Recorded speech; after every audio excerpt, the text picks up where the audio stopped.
Ja, grüß euch benannt und einen Sakrischgurden. Hey, jetzt Kasperl. Leute, ich muss das mit euch teilen. Ich muss euch den Ton wahrscheinlich ausmachen und das auf Bilder beschränken.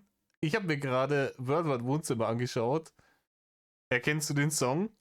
Ihr seht, der Dude links, das ist der Wildcard-Dude. Hat einen Opi-Pulli an. Der Dude rechts ist Finch. Ihr kennt ihn, der war die letzten Jahre öfters auch mal bei Ofi irgendwie am Start und hat auch seinen Senf zu Reini und dergleichen abgegeben. Und ja, hier, da schlagen sie ein, als Finch feststellt, dass der Dude auch ein Hater ist. Ja? Mit den Worten, bist du etwa auch ein Hater? Ja, ja, schlag ein. Und ich kann euch das leider nicht zeigen. Ich habe gerade vorhin versucht, euch das zu zeigen.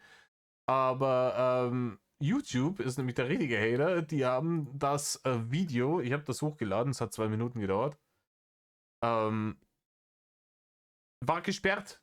Durfte in Deutschland aus urheberrechtlichen Gründen nicht ausgestrahlt werden. Ich hoffe, dass ich das jetzt damit umgangen habe.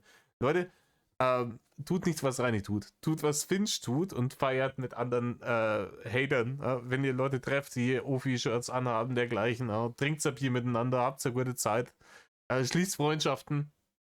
Die Dinge, die Reini nicht tun kann. In diesem Sinne, Metal Love.